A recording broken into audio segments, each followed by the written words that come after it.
Los confines del mundo, allá donde solo los más valientes eran capaces de llegar, no exentos de peligro, siempre han invitado a la magia, al ensueño, a leyendas inmortales, enclaves que ponían fin a lo conocido y después non plus ultra, nada más allá. Y cuando lo desconocido, lo fronterizo, lo que se nos escapa de nuestras manos se hace patente, ese pensamiento mágico que todos tenemos inserto en nosotros mismos desde los albores de la humanidad, no es que se convierta en un parche, sino que se transforma en algo necesario. Y es ahí cuando surge la fantasía, la imaginación, el mito, la leyenda, esos lenguajes que el ser humano sí controla y que sobre todo le ayudan a enfrentarse a lo desconocido. Y quizá por todo esto que les estoy contando, hoy en día, una tierra incógnita, que a fin de cuentas es el nombre que daban los mapas a aquellas latitudes inhóspitas e inexploradas, situada en el extremo sur de América, esté plagada de historias que invitan a la maravilla. Tierra incógnita que incluso en la actualidad recibe ese nombre, la ciudad del fin del mundo. Allí, en la parte más austral de nuestro mundo, donde pensamos que nada de vida puede haber, besando casi a la Antártida en lo que parece un matrimonio correspondido, recia, siempre midiendo su fuerza contra los embates climatológicos, se levantan las casas coloridas de madera de Ushuaia. Y es que Ushuaia, allá donde termina la isla grande de Tierra del Fuego, Argentina, ha sido el respiro, el alivio de muchos marineros que se aventuraban a cruzar los peligros que esconde el Canal Beagle. Un Canal Beagle que sí, viene de ese famoso barco británico que llevaba a bordo a un joven Charles Darwin que luego revolucionaría el mundo de la evolución. Pero también Ushuaia, como ciudad remota y perdida que es, así como sus paisajes que parecen sacados de una novela de fantasía, ha sido el escenario de historias que aún se cuentan entre sus habitantes, que son capaces a la sazón de soportar uno de los climas más extremos del planeta. Porque sí, hoy Ushuaia es la ciudad del fin del mundo, pero también la del principio del planeta. Todo es cuestión de perspectivas, pero su magia, su embrujo, sus leyendas aún laten con fuerza, aún palpitan en este confín del mundo.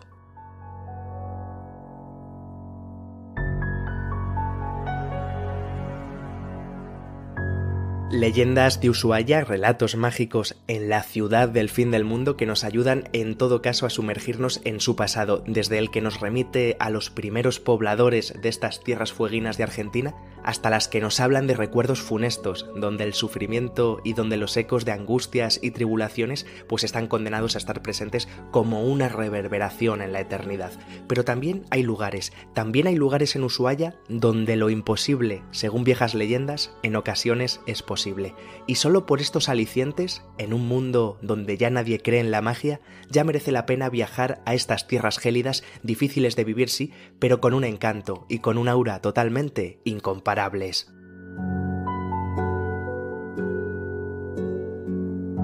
Y para hablar de esas leyendas, mitos e historias mágicas de Ushuaia, ya nos está esperando en tierras australes alguien que sabe muy bien de lo que habla, no en vano es guía de turismo en la zona y encima forma parte de Latitud Ushuaia Travel, una agencia turística que lleva la friolera, nunca mejor dicho, por cierto, de 15 años al pie del cañón, dando a conocer cada rincón de la ciudad del fin del mundo por medio de experiencias increíbles. Y sin duda estamos muy agradecidos, como no, a todo el equipo de Latitud Ushuaia Travel, no solo por el buen hacer que tienen sobre el terreno, cualquiera puede consultar su página web o su trayectoria para darse cuenta de ello, sino por la amabilidad, la cercanía y el cariño que han mostrado en todo momento para que uno de sus expertos esté aquí con nosotros dedicándonos unos minutos para que todos juntos de alguna forma conozcamos mejor ese acervo, ese sustrato legendario y esa raigambre encantada que posee Ushuaia.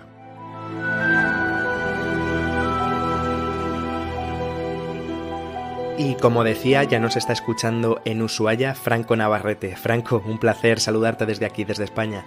Hola a todos, encantado aquí de estar con vosotros y formo parte del equipo de Latitud Ushuaia Travel. Creo, Franco, que la pregunta es un poco obvia, pero Ushuaia tiene todos los ingredientes para ser un auténtico enclave de leyenda, por lo que veo, ¿no? Sí, sin duda. O sea, Ushuaia tiene todos los ingredientes para ser un auténtico enclave de leyenda, digamos. Mucho antes de que se trazaran los mapas precisos, ya este rincón del mundo formaba parte del imaginario colectivo, como una tierra remota, ya misteriosa, inexplorada. De hecho, antes del 1500, el extremo sur del continente americano era desconocido para los europeos. Para los navegantes era totalmente desconocido. Y por eso alimentaba una creencia de una Tierra Australis incógnita, lo llamaban así, como un continente del sur aún no descubierto. Y aparecía ya en los antiguos mapas como unas nuevas tierras que estaban allá, más allá del horizonte conocido. De hecho, este mito se mantuvo durante siglos y un poco podemos decir que todavía se mantiene en Ushuaia porque tenemos esta idea del fin del mundo. Finalmente, cuando llegaron los primeros pobladores a estas latitudes, se encontraron con estos paisajes que son salvajes, abruptos, no sé, de una belleza indomable. Vieron que las montañas se precipitaban en el mar, los canales que están envueltos en bruma, no sé, los cielos que cambian de color en cuestión de minutos, y además se encontraron con las culturas milenarias como el pueblo Yamana, que estaban viviendo en armonía con todo este entorno extremo. Todo esto hace que Ushuaia parece que fue pensado para alimentar toda esa aura de leyenda. Nuestra geografía, el clima, el aislamiento, la historia. Y también el nombre de la ciudad, porque tiene como esa sonoridad especial de Ushuaia. Y hoy, incluso hoy, sigue conservando ese halo de misterio y aventura. Donde también el fin del mundo, podemos decir que podría ser el principio, en lugar del fin, el principio de muchas historias. En un recorrido por las leyendas y mitos de Ushuaia, Franco, uno de los lugares que siempre salen a la palestra es el Monte o Cerro Susana, ¿no? Un enclave del que luego hablaremos con mayor detenimiento y que a fin de cuentas es uno de los puntos más mágicos que podemos hallar en toda esta región. Sin embargo, ¿qué se cuenta? ¿Qué es lo que se dice sobre este lugar? Aunque circulan diferentes versiones del nombre de Monte Susana, nosotros tenemos una historia que viene directo de la fuente. De hecho, fue contada por los propios descendientes de la pareja de esta historia. Tenemos por un lado a Pedro Ullúa, un carcelero del temido penal de Ushuaia. Como saben, en Ushuaia teníamos la cárcel del fin del mundo. Y él tenía una esposa que era Susana Varas. Ella lo que hacía era desempeñar labores en el presidio como lavandera y compartían su vida en una casita sencilla que estaba en un monte alejado de la ciudad, estaba en el oeste de la ciudad. Imagínense allá entre el viento, el frío austral. Bueno, a pesar de todo, Susana había logrado algo poco común, era desarrollar una pequeña huerta y ahí cultivaba frutillas, lechugas, zanahorias, con mucha dedicación y paciencia desde ya. Allá por aquellos años teníamos a los presos que iban de la cárcel hasta el lugar donde hoy está el Parque Nacional. Iban hasta allí a buscar leña justamente para calefaccionar el presidio. Entonces, para llegar hasta ese sector utilizaban un tren conocido como el tren de los presos, que cruzaba desde el penal en la ciudad y llegaba hasta el Parque Nacional. Pasaba por ríos, cerros y demás.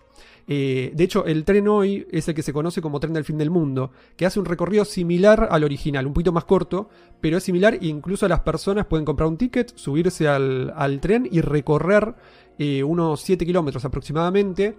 Y cuando están a bordo del tren van escuchando relatos sobre la vida de los reclusos, el trabajo forzado y la historia del presidio. De hecho, bueno, justamente volviendo a la historia de Monte Susana, cuenta la tradición que cuando pasaban con el tren por frente de la casa de esta pareja de Susana y Pedro Ullúa, ella salía a saludarlos y muchas veces les convidaba frutillas. Un gesto simple, pero para los presos acostumbrados a la hostilidad, a la vida dura y sin dulzura desde ya, era realmente significativo. Y fue así como, en honor a esa mujer y a sus frutillas, los presos comenzaron a llamar a aquel monte, Monte Susana. Y así quedó para siempre inmortalizado en la memoria de Ushuaia.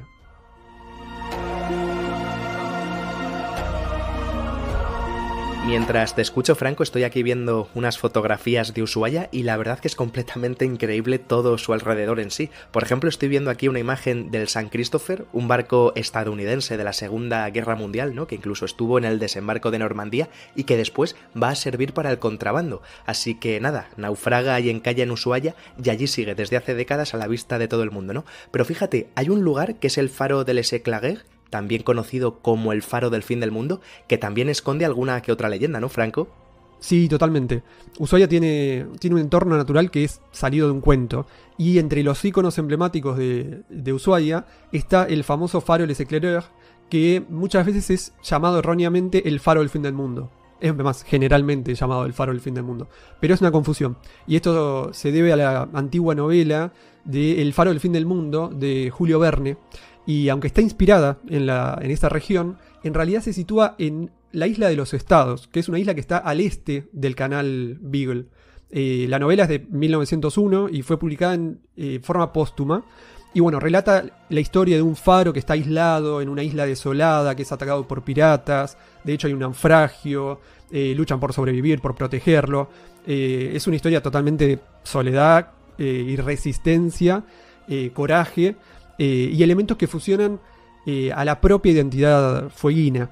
Y si bien el faro de la novela no es el faro que estamos viendo en las navegaciones por el canal Beagle, es este faro que les digo, Les Éclaireurs, la atmósfera, la historia, encaja perfecto en este paisaje real. De hecho, las aguas agitadas, el cielo cambiante, es la sensación de estar al límite de todo, al final de todo. Todo esto contribuye a que justamente el faro sea más que un faro, sino que es el símbolo de esta inmensidad, de la frontera entre lo humano y lo salvaje.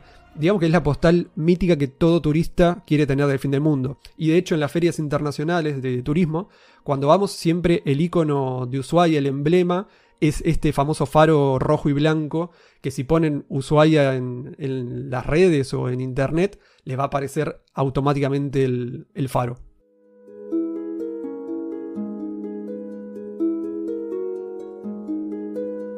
Luego también encontramos lugares en Ushuaia que están marcados por su historia, a menudo trágica y con sufrimiento, ¿no? Y ese lugar no es otro, Franco, que la famosa cárcel o penal de Ushuaia, que es muy conocida, ¿no?, en la zona. Pero, ¿cuál es su historia y qué personajes pasaron por ella? A ver, ilústranos. Sí, Ushuaia tiene rincones marcados por una historia más oscura, más allá de también los paisajes y el canal Beagle.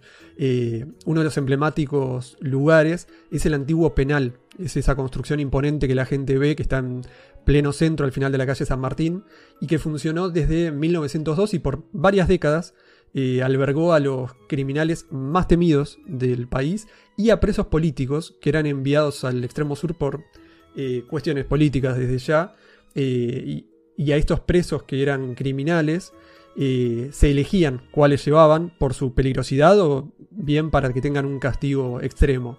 Este lugar fue pensado como una colonia penal en un entorno que ofrecía las garantías de aislamiento, porque estamos hablando de mar helado, bosques impenetrables y el clima extremo, desde ya el frío. Literalmente era imposible escapar. Los internos vivían en unas condiciones durísimas y eran obligados a realizar trabajos forzados. Ellos construyeron las calles de la ciudad, han edificado parte de la ciudad y también levantaron las vías del famoso tren del fin del mundo que mencioné antes. Y si hablamos de personajes, el personaje quizás más notorio es Cayetano Santos Godino, que hoy en día es más conocido como el Petiso Orejudo y que fue considerado uno de los asesinos en serie más renombrados del país. Había sido trasladado desde Buenos Aires porque había hecho una serie de crímenes que estaban profundamente marcados en la historia policial argentina. Esta figura de Cayetano Santos Godino o Petiso Orejudo hoy todavía genera ciertos escalofríos y forma parte del relato sombrío del presidio. Este presidio del que hablamos dejó de funcionar en la década del 40 y actualmente forma parte del llamado Museo Marítimo y del Presidio. Es muy grande, tiene forma de panóptico, como son ciertos presidios, y se pueden visitar los pasillos. Hay un sector que está conservado como era antiguamente, y hay otros sectores, hay una parte que es museo, tiene pinturas, en la parte del mar y demás, y recomendamos a todos los turistas de visitarlo. Si pueden hacerlo con visita guiada que ofrece el museo, es mejor aún. Así conocen la historia de los presos que hubo y la historia en general del penal.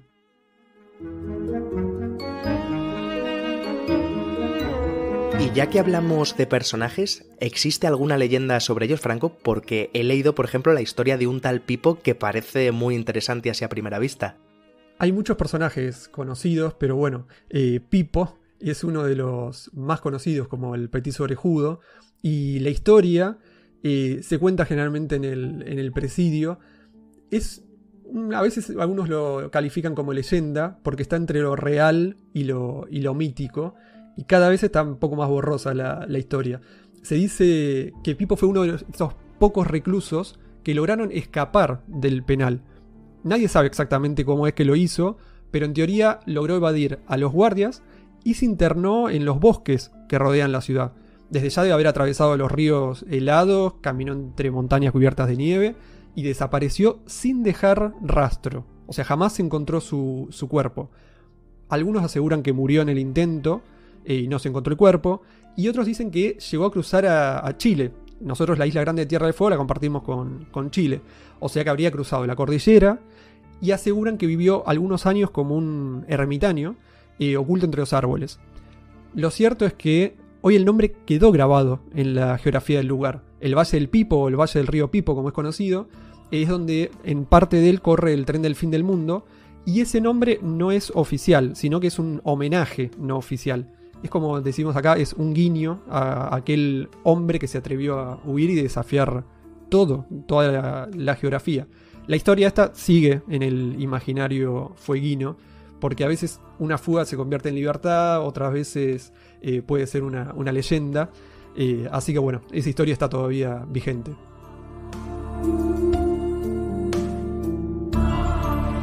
Y antes de terminar, Franco, como buen conocedor que eres de Ushuaia, ¿existe alguna leyenda o algún enclave del que se cuentan historias que nos hayamos pasado, que nos hayamos dejado en el tintero? Porque si es así, queremos también conocerlo, claro que sí. Sería imposible cerrar este viaje sin mencionar alguna de las leyendas más profundas y simbólicas de los pueblos originarios. Hay una en especial que es la leyenda del Sol y de la Luna, según la cosmovisión del pueblo Yamana o Yagán. Esta historia cuenta que allá por tiempos remotos, los hombres y las mujeres no vivían juntos. Y las mujeres eran quienes dominaban todo el conocimiento espiritual, quienes llevaban adelante los rituales sagrados del Quina, por ejemplo, y además se pintaban el cuerpo y el rostro para conectarse con el mundo de los espíritus. Durante mucho tiempo los hombres creyeron que esa conexión era mágica, hasta que un día descubrieron que la conexión no era tal, sino que era más un poder simbólico cultural que tenían las mujeres. Entonces se enfurecieron, se enojaron y se rebelaron. Por eso toman el control y le prohíben a las mujeres seguir con este tipo de rituales. Y es entonces cuando el equilibrio del mundo cambia para siempre. Como castigo, los dioses transformaron a algunas de aquellas mujeres en astros celestes. O sea, una se convirtió en Cren, que es el sol, y otra en Cre, que es la luna. Y desde entonces ambas van recorriendo el cielo y no se van a poder encontrar nunca más. ¿Qué es lo que marca esta leyenda? Justamente el ciclo del día y de la noche. Y además otras cosas también, por ejemplo, una enseñanza muy profunda sobre esta necesidad de equilibrio entre fuerzas opuestas. Por ejemplo, la luz y la sombra, lo masculino y lo femenino, la materia y el espíritu. Esta historia hoy en día se sigue transmitiendo por los descendientes, e incluso en el fin del mundo, cuando uno mira el cielo puede recordar estas historias que al revés son del principio de los tiempos.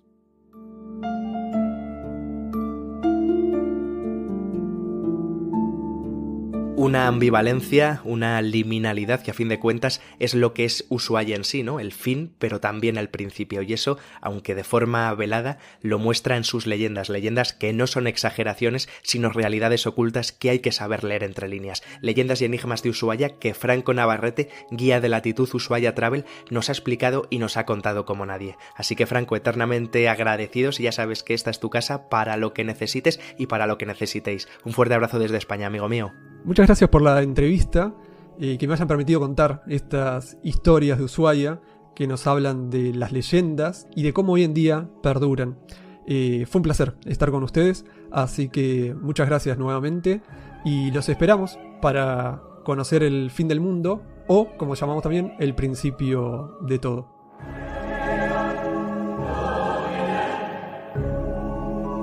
¿Antropólogo qué? Escucha. Te entrarán muchas ganas de ir a descubrir los lugares de los que te hablamos.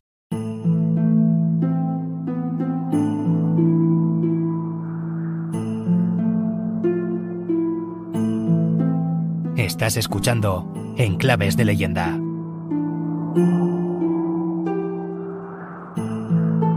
La Las montañas, como saben, siempre han sido enclaves donde lo sobrenatural, lo inefable, aquello que se considera ignoto, puede cobrar forma.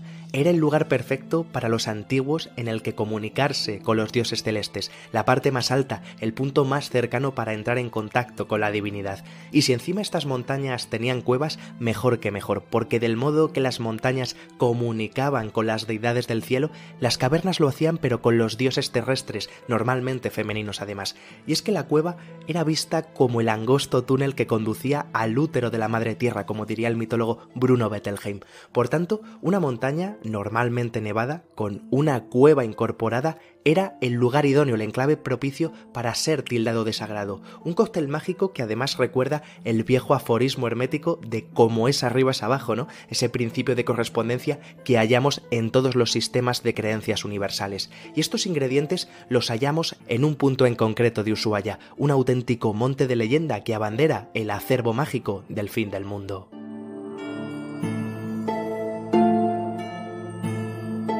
Monte que entre la abigarrada red de nevados picos que se contemplan cuando uno aterriza en el aeropuerto de Ushuaia destaca como el que más. Y es que el Monte Susana no es el más alto que podemos encontrar en la zona, pero sí es el que más magia rezuma, el que mayor halo legendario desprende. Cargado de historia y de historias, repleto de simbolismo y de poder, ese poder de la naturaleza que de vez en cuando recuerda al hombre que es un ser finito, que es un ser limitado. A saber cuántas penas y glorias habrá contemplado el Monte Susana, cuántas hazañas y fracasos, cuántos logros y sueños truncados de quienes un buen día decidieron acudir a los confines de la tierra. Por ello, el fueguino de Pro siempre ha visto a este montículo de casi 600 metros de altitud como un tótem natural, como un gigante que los protege y los resguarda. Y cuando esto sucede, las leyendas y las historias no tardan en florecer.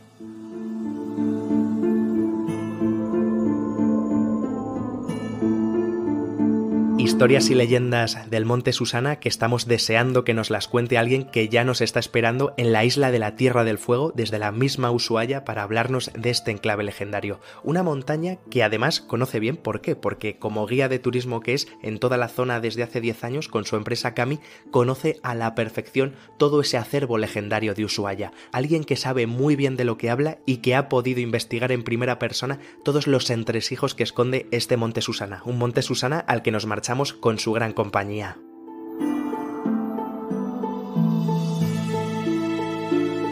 Ezequiel Ramírez. Ezequiel, un saludo desde España. Gracias por entrar en Enclaves de Leyenda. Encantado de estar aquí con vosotros. Un saludo para todos.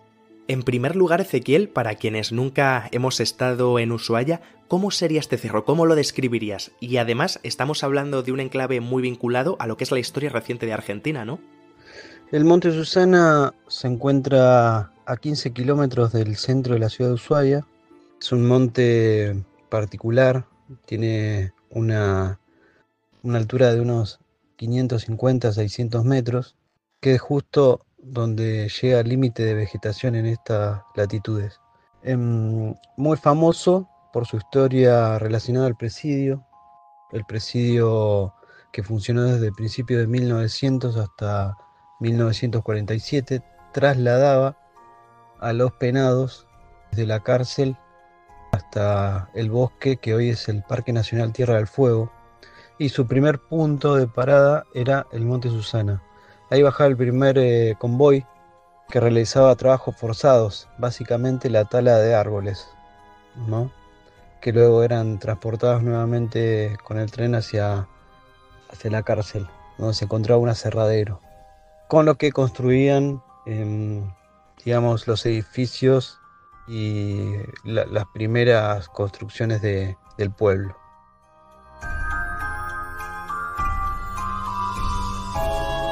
Asimismo, otro detalle que destaca sobre este monte es el de Susana, que no deja de ser un nombre de mujer común corriente, ¿no? Y me imagino que esa denominación, pues como no puede ser de otra manera, tiene su leyenda o leyendas detrás, ¿me equivoco? El nombre de Susana tiene, digamos, dos historias paralelas.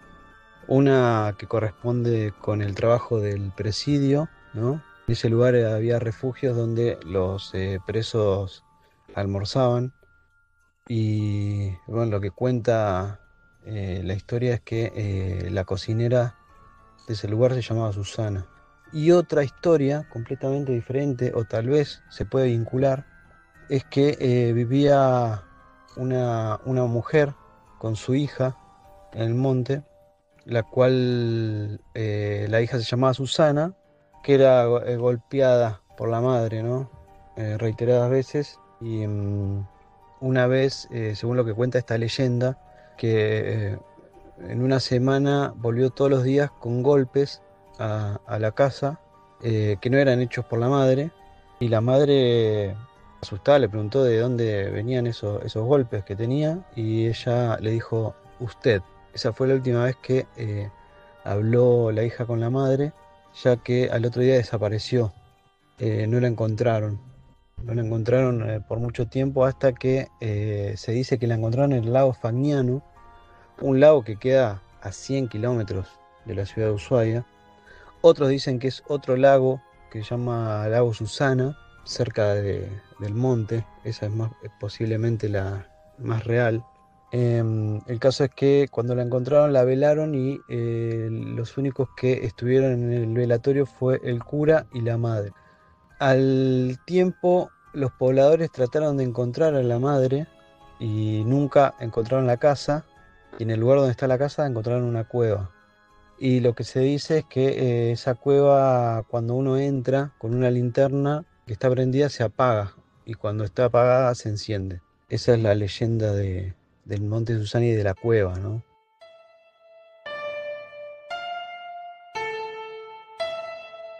Una cueva natural que, como suele ocurrir en este tipo de casos, pues posiblemente fue importante para los primeros habitantes de todas estas tierras fueguinas, Ezequiel. Y además, por lo que tengo entendido, hoy en día en esta montaña Susana nos encontramos todo tipo de restos que dan a vida cuenta de rituales de todo tipo. Pero, ¿qué se sabe de esto? ¿Es algo aislado o no es una simple casualidad? Porque quizá esto sería la prueba concluyente de que efectivamente fue un monte sagrado para los antiguos.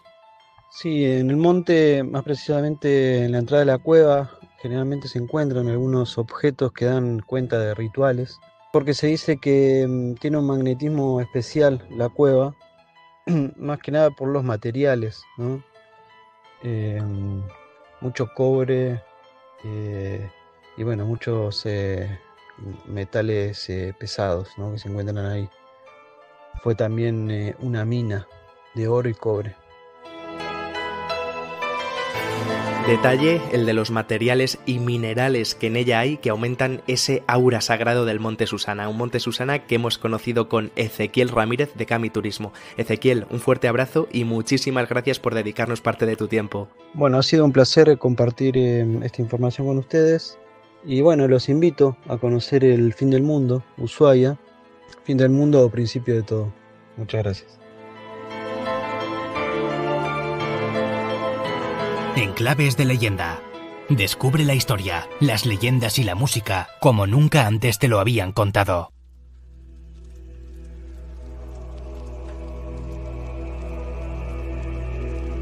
Estás escuchando Enclaves de leyenda. Cuando Magallanes llega a la zona de la Patagonia, en lo que es su parte más austral, el cronista de la expedición, Antonio de Pigafetta, dejará para la posteridad un enigma histórico que aún es escrutado por curiosos e inconformistas. Según Pigafetta, cuando se hallaba por estas latitudes, avistaron a un hombre de tanta envergadura que no le tembló la pluma para describirlo como un gigante. Y más de estos encuentros tuvieron lugar en la Patagonia en tiempos posteriores, que los españoles bautizaron además a estos hombres como patones debido a las enormes huellas que dejaban con sus pies. Algo que también hicieron los portugueses, que los llamaban Patagao, y de ahí Patagón o Patagones, aunque sin olvidarnos de que puede venir también del gigante Patagón. El gigante Patagón, un personaje que aparece en el libro de caballerías del siglo XVI titulado Primaleón, que además era un libro muy conocido dentro de lo que era la España del siglo de oro. Sin embargo, el término de Patagones está ahí, para designar a un pueblo que era considerado como de gigantes. Unos gigantes patagones que, por ejemplo, Francis Drake, pirata para unos y vicealmirante para los británicos, también también habló de ellos, diciendo además que tenían 2 metros y 30 centímetros de altura. Incluso Darwin, cuando iba en el Beagle, en sus comentarios asegura que esos gigantes patagones los acogieron en un momento dado. Y lo curioso es que la leyenda de los gigantes de la Patagonia quedaría en algo anecdótico, en exageraciones de aventureros y exploradores, pues eso, que se adentraban en tierras desconocidas, de no ser porque en lo que hoy es la zona de la Isla Grande de la Tierra del Fuego habitó un enigmático pueblo, un pueblo donde hombres y mujeres tenían una estatura media de 1,80 m y que con facilidad llegaban también a los 2 metros de altura, una circunstancia que con el pensamiento mágico por bandera llamaba la atención sobremanera de los europeos, visiblemente más bajos que estos personajes, ¿no? Pero estamos hablando de un grupo, una comunidad, una tribu con su propia cosmogonía, con su particular concepción del mundo, de su mundo, y una forma de vida que fue respetada hasta finales del siglo XIX, cuando una cacería literalmente se ceba contra ellos, una persecución que además ha sido catalogada como de genocidio, y de esta manera esos patagones que asombraron a quienes venían desde el viejo mundo quedaron relegados a la nada. Esta es la historia de los Selknam, el pueblo de gigantes que habitó el fin del mundo y que tienen su eco en Ushuaia.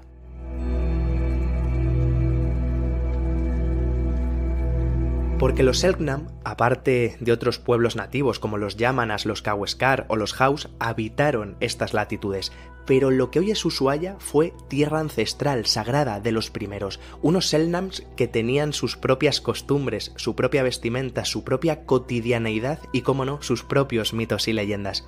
Pero ¿qué sabemos de estos hombres y mujeres? ¿Qué nos ha llegado de ellos más allá de las viejas historias de los gigantes patagones? ¿Qué ha quedado de ellos a pesar del genocidio que sufrieron para borrarlos del mapa? Pues todas estas y más cuestiones las resolveremos con alguien que ha investigado muy en profundidad sobre el pueblo Selknam y que además es uno de esos periodistas de viajes que cuando uno lee sus reportajes en National Geographic o en Muy Interesante, pues a uno le dan ganas de imitarle y decir un sí rotundo a la aventura. Pues en su caso pudo indagar sobre los Selknam y su mitología y además pudo contarlo en un reportaje que, como digo, es simplemente genial. Así que nadie mejor que él para introducirnos en los secretos de los primeros habitantes que tuvo Ushuaia.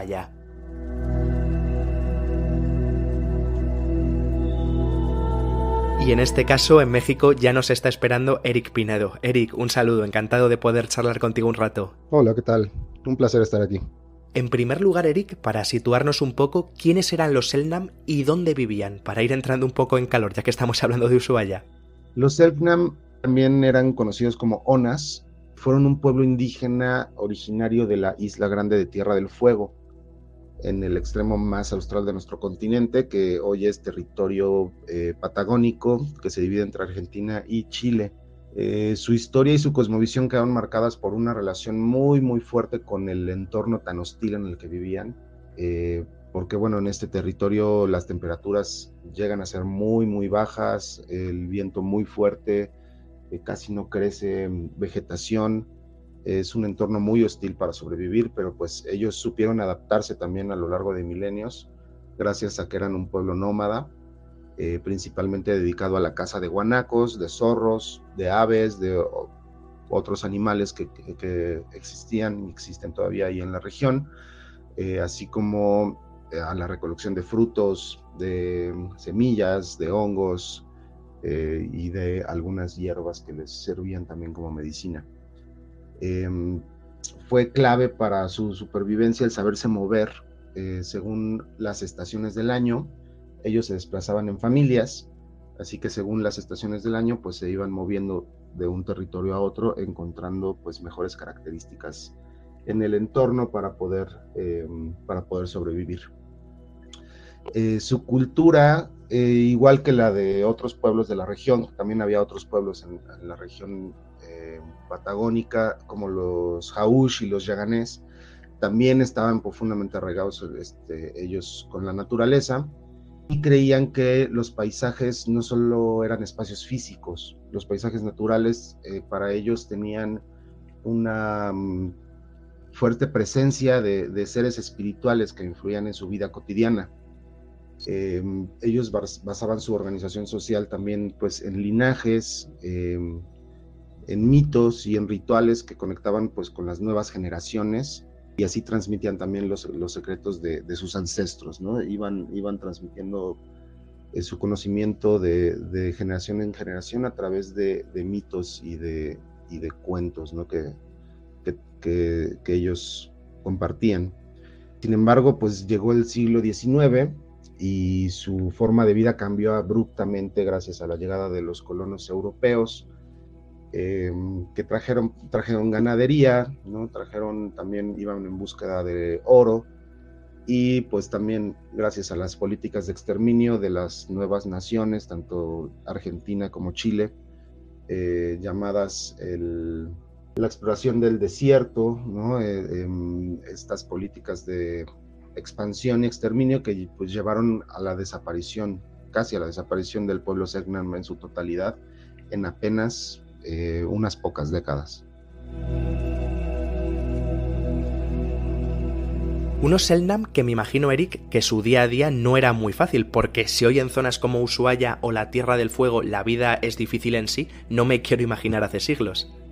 Sí, efectivamente, sobrevivir en Tierra del Fuego requería una gran capacidad de adaptación por parte de los Selknam, y también de los otros pueblos que vivían en ese momento ahí.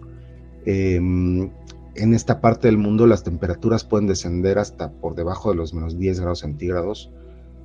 Todo el año tiene vientos muy fuertes, hay muy poca vegetación, pues por ello los Selknam tuvieron que desarrollar estrategias únicas para poder resistir el frío y estas condiciones tan extremas.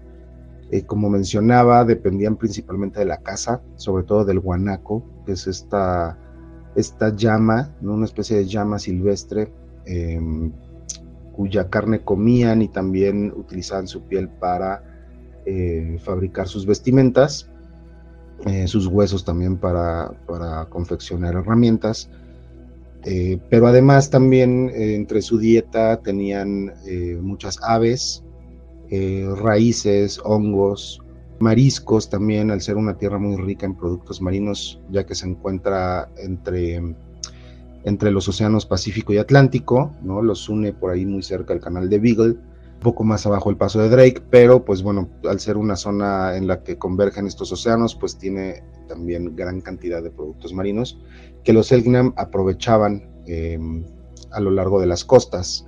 No eran tan buenos navegantes como otros pueblos también de la región, como los yaganés, pero sí sabían aprovechar muy bien los recursos marinos que ofrecían estas costas de Tierra del Fuego. Además de las vestimentas, pues bueno, ellos eran cazadores muy ágiles, se movían muy bien a través del bosque patagónico, por lo que las vestimentas pues solo se utilizaban para mujeres, niños, y durante las épocas de mucho frío, ya que los Selknam una de sus grandes características era que estaban mayormente desnudos en el bosque, ¿no? Y esto era muy impresionante también para los colonos europeos, ver cómo ellos podían sobrevivir y resistir este frío tan intenso, andando desnudos, ¿no? Y bueno, la respuesta es que su piel, tenían una capa muy gruesa de piel y de grasa natural que los ayudaba a resistir el frío. Otra de sus características eran que, pues bueno, al ser un pueblo nómada no construían aldeas fijas, ¿no? Solo tenían refugios temporales hechos de troncos y de pieles que pues iban desmontando para irse trasladando a nuevos territorios según las estaciones del año, como mencionaba previamente.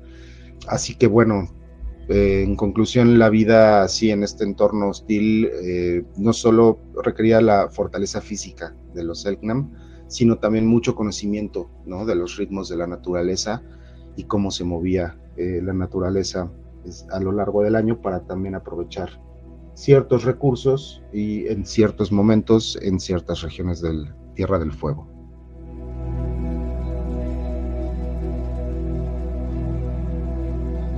Si te parece, Eric, podemos entrar de lleno ya a hablar sobre la cosmogonía de los Selknam, donde el bosque, el mar y la naturaleza pues jugaban un papel fundamental. Y en este sentido, ¿qué nos puedes contar al respecto? Porque suena todo muy, muy interesante. Sí, claro, la cosmogonía Selknam es realmente fascinante. Ellos creían que cada sitio que habitaban a lo largo de Tierra del Fuego estaba impregnado por alguna deidad, ¿no? Seres mitológicos, seres espirituales, que también habitaban junto con ellos estos paisajes naturales.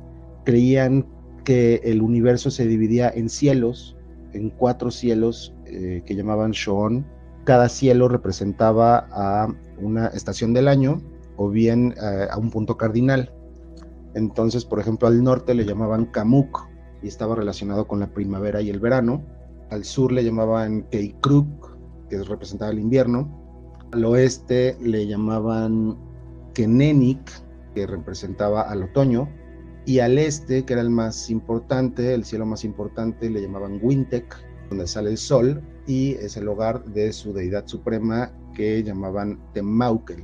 Entonces, en estos cielos habitaban pues diferentes deidades, pero también en la tierra, como bien comentaba, en los sitios naturales que eran hogar de los Selknam, ellos les llamaban Howen, que eran sus, y realmente ellos creían que eran sus antepasados. Estos seres mitológicos representaban fuerzas naturales como el sol, como la luna, como el viento, el mar, el bosque. Cada uno tenía nombres, había unos, por ejemplo, el espíritu del viento se llamaba Shenu, representaba los fuertes vientos que azotan Tierra del Fuego durante todo el año. Telil era otro dios vinculado con los flamencos, que llegan también en su ruta migratoria, ¿no? Otra deidad que se llamaba Matán, le decían la gran bailarina, ¿no? que danzaba, ¿no? como si fuera un ballet, iba danzando a través del bosque. Y pues bueno, todos estos espíritus, ellos también los representaban, se vestían de ellos, se pintaban sus pieles, bueno, al estar desnudos, bueno, se pintaban todo el cuerpo y se ponían máscaras de madera o de otros materiales para realizar ceremonias, ¿no? En el bosque. Una de las ceremonias más representativas, digamos que la ceremonia más tradicional de los Selknam era llamada el Jain, y era una ceremonia de iniciación, digamos, para que los niños se convirtieran en hombres, ¿no? Únicamente para los hombres. Las mujeres tenían prohibido ingresar a esta ceremonia. Y dentro de este ritual, los adultos se vestían de estos seres sobrenaturales, ¿no? Utilizaban máscaras, se disfrazaban con cortezas, con plumas, con pieles, y empezaban a realizar este tipo de danzas, ¿no? a lo largo de la ceremonia, para pues también hacer un poco asustar a los jóvenes, ¿no? Los hacían enfrentar pruebas, los sometían también como a diferentes pruebas físicas y emocionales, ¿no? También para exaltar un poco a los jóvenes, y al final pues mostrarles que estos espíritus realmente siempre fueron la gente de la aldea, ¿no? Los mismos Selknam, y digamos que este es un despertar a la realidad. Los niños dejan entonces ya de creer en estos espíritus para formar parte de estos rituales y traer a las nuevas generaciones pues a través de esta cosmogonía, ¿no? Esta forma de entender su mundo en Tierra del Fuego.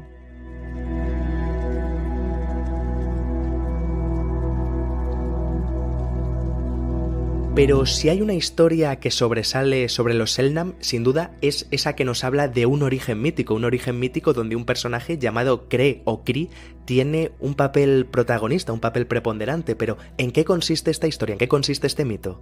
Sí, justamente esta historia tiene que ver con el Jain, este rito de iniciación masculina que te estaba comentando, y está muy ligada a un pasado del matriarcado. Según cuentan las leyendas de los Selknam, su sociedad estaba gobernada antes por mujeres, y estas mujeres estaban lideradas por una diosa llamada Kri, que representa la luna. Entonces cuentan que para mantener su dominio, las mujeres crearon esta ceremonia secreta personificando a los diversos espíritus para infundir temor en los hombres. Ellos convencían a los hombres de que llegaban espíritus que surgían de la tierra o descendían del cielo para castigar a todos los que desobedecieran el matriarcado. Entonces por ello recreaban a los espíritus, se vestían, utilizaban las máscaras, todo lo que habíamos comentado previamente del ritual, personificaban a estos espíritus y salían a asustar a los hombres, ¿no? Y de esta manera mantenían ellas el control de la sociedad.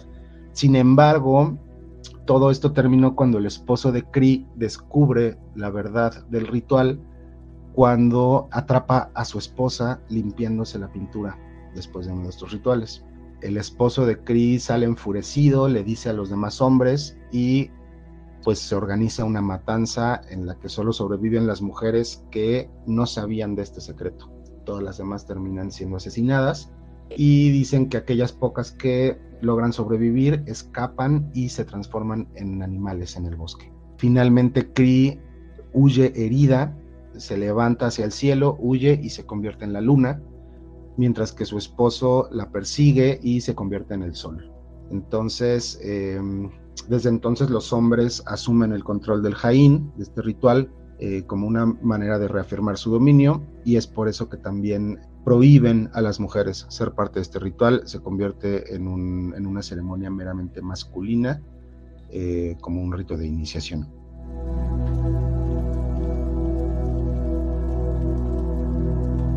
Un pueblo Selknam con unos orígenes remotos y legendarios y que sin embargo va a sufrir los estragos de la verdadera condición humana, Eric, porque ¿qué ocurre con ellos no hace mucho tiempo? Y sobre todo, ¿a día de hoy quedan reductos del pueblo Selknam o han sido totalmente aniquilados?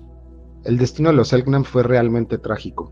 A finales del siglo XIX, cuando llegan los colonos europeos, pues traen consigo también la fiebre del oro y mucha expansión ganadera. Esto llevó a que cada vez hubiera más conflictos directos con los indígenas, a quienes los colonos simplemente veían como un obstáculo para el desarrollo económico de la región. Recordemos que en aquel entonces los gobiernos recientemente creados, tenían poco tiempo de haberse independizado los gobiernos de Argentina y de Chile, comenzaron a organizar estas llamadas campañas del desierto, pues apoyos económicos, tanto para ganaderos como para buscadores de oro, con el objetivo de que fueran colonizando este vastísimo territorio del sur patagónico para poderlo reclamar como parte de estas nuevas naciones. Esto llevó no solo a la colonización del territorio, sino también a cacerías humanas para pues quitarle los territorios a los indígenas. Los mismos gobiernos de Argentina y de Chile pagaban recompensas por cada Selknam que se asesinaba. Se estima que entre 1880 y 1905 la población de los Selknam pasó de 4.000 a tan solo 500 personas. Fue realmente un genocidio. Los pocos sobrevivientes fueron capturados y vendidos como esclavos.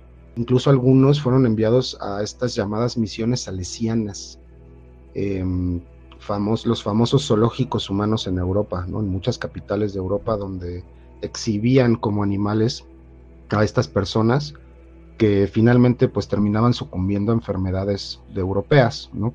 Para las cuales ellos no tenían defensas. Entonces, para 1980, según narran la historia, se cuenta que solo 9 personas recordaban la vida y la cosmovisión de sus antepasados. Hoy en día, los descendientes Selknam, los pocos descendientes que existen de los Selknam, aún luchan por el reconocimiento oficial de su pueblo, para revitalizar su cultura, sus lenguas y sus tradiciones, a pesar de que ya ninguno de ellos heredó estos conocimientos ancestrales de sus antepasados. A pesar de que ya no existen como una sociedad organizada, su cosmovisión todavía está presente en muchos de los pueblos que existen hoy en día en la Patagonia, y pues forman parte también de esta cosmovisión, de esta identidad colectiva de la Patagonia, tanto en Chile como en Argentina.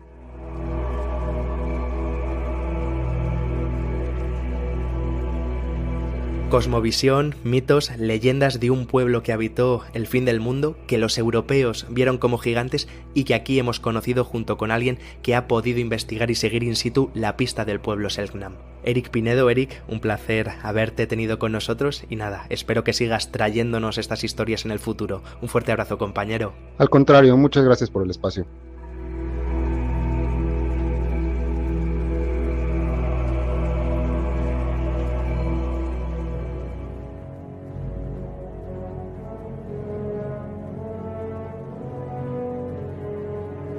Y así, como hemos escuchado, entre las brumas del fin del mundo, ese lado mágico, legendario de Ushuaia se sigue respirando en el susurro del viento y en las gélidas aguas del canal Beagle.